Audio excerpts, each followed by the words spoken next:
Hello children, welcome back to my channel. तो मैं हूँ मोहिनी और आज हम करेंगे रिमझिम कक्षा 5वीं का अध्याय 5 जिसका शीर्षक है जहाँ चाह वहाँ राह। तो चलिए शुरू करते हैं। मलमली धोती का बादामी रंग खिल उठा था। किनारों पर कसूती के टांकों से पिरोई हुई बेल थी। पल्लू पर भरवा टांके अपना कमाल दिखा रहे थे।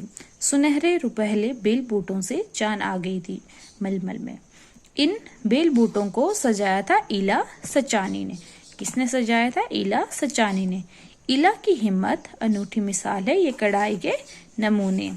तो ईला क्या है? ईला कढ़ाई करती है और उसने तरह तरह की नए नए डिजाइन जैसे बेल बूटों के इत्यादि डिजाइन जो है बनाए थे मलमल में, है ना। और उसके जो सुनहरे रुपहले बेल बूटों से मलमल में जान आ गई थी। 26 साल की ईला गुजरात के सूरत जिले में रहती है। उनका बचपन अमरेली जिले के राजकोट गांव में अपने नाना के यहाँ बीता। सांझ होते ही मोहल्ले के बच्चे घरों से बाहर आ जाते। कुछ मिट्टी में आड़ी तिरछी लकीरें खींचते, कुछ कनेर के पत्तों से पिटपिटी बजाते और कुछ गिट्टे खेलते। कुछ इधर उधर से टूटे फूटे घड़ों के ठिकरे बटोरकर पिट्ठू खेलते। जब इन खेलों से मन भर जाता तो पेड़ की डालियों पर झूला डालकर ऊंची ऊंची पींगे लेते और ऊंचे स्वर में एक साथ गाते। कच्चे नीम की निम्बोरी सावन जल्दी अयो रे। ईला गाने में तो उनका साथ देती पर उनके साथ पेंगे नहीं ले पाती। रस्सी पकड़ने का हाथ बढ़ाती मगर हाथ तो उठते ही नहीं थे। वह चुपचाप एक किनारे बैठ जाती। मन ही मन सोचती, मैं भी ऐसा कुछ क्यों नहीं कर पाती हूँ। बच्चे भी चाहते ईला किसी न किसी तरह तो उनके साथ खेल सके। कभी कभार वह पकड़म पकड़ाई और विश्व अमृत के खेल में शामिल हो जाती। साथियों के साथ जमकर दौड़ती मगर जब धप्पा करने की बारी आती तो फिर निराश हो जाती। हाथ ही नहीं उठेंगे तो धप्पा कैसे देगी। वह बहुत कोशिश करती पर उसके हाथों ने तो जैसे उसका साथ ना देने की ठान रखी हो।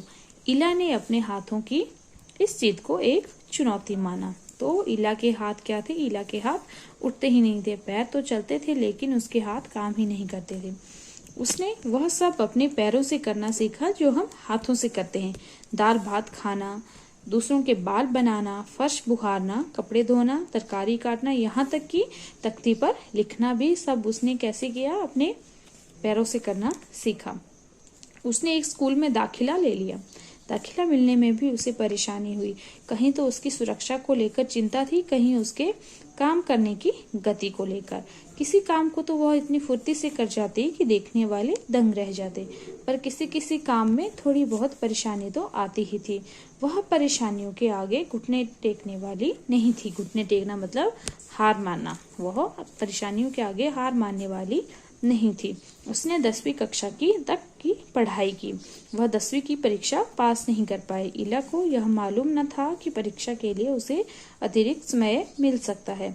उसे ऐसे व्यक्ति की सुविधा भी मिल सकती थी जो परीक्षा में उसके लिए लिखने का काम कर सके। यह जानकारी ईला को समय रहते मिल जाती तो कितना अच्छा रहता। उसे इस बात का दुख है, पर यहाँ आकर सब कुछ खत्म तो नहीं हो जाता ना। उसकी माँ और दादी कशीदाकारी करती थी। वह उन्हें सुई में रेशम पिरोने से लेकर बूटियां उकेरते हुए देखती। न जाने कब उसने कशीदाकारी करने की ठान ली। यहाँ भी उसने अपने पैर के अंगूठों का सहारा लिया। दोनों अंगूठों के बीच सुई थामकर कच्चा रेशम पिरोना कोई आसान काम नहीं था, पर कहते हैं ना, जहाँ चाह वहाँ राह। मतलब जिसको करने की चाह होती है उन्हें रास्ता मिल ही जाता है। उसके विश्वास और धैर्य ने कुदरत को भी झुठला दिया। 15-16 साल की होते होते ईला काठियावाड़ी कशीदाकारी में माहिर हो चुकी थी। किस वस्त्र पर किस तरह के नमूने बनाए जाएं, कौन से रंगों से नमूना खिल उठेगा और टांके कौन से लगें, यह सब वह समझ गई थी। एक समय ऐसा भी आया कि अब उसके द्वारा काढ़े गए परिधानों की प्रदर्शनी लगी। प्रदर्शनी क्या होता है? एग्जीबिशन। इन परिधानों में काठियावाड़ के साथ साथ लखनऊ और बंगाल भी झलक रहा था।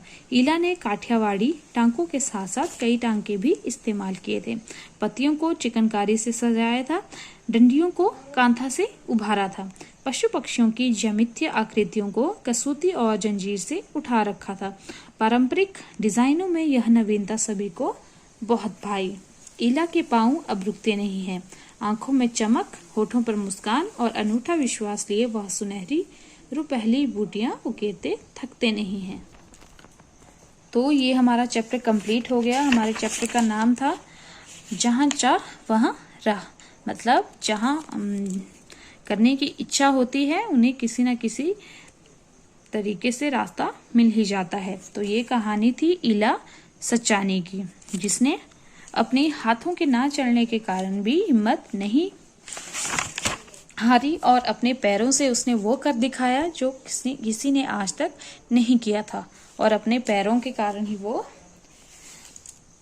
कशीदाकारी सीख पाई और उसी कला में निपुण हो गई, और इसी कला के कारण वो पूरे भारत में प्रसिद्ध हुई और उसके परिधानों की प्रदर्शनी लगाई गई। तो ये था हमारा चैप्टर, ये कंप्लीट हो गया। इसके क्वेश्चन आंसर हम करेंगे नेक्स्ट वीडियो में। तब तक के लिए बाय, थैंक्स फॉर वॉचिंग।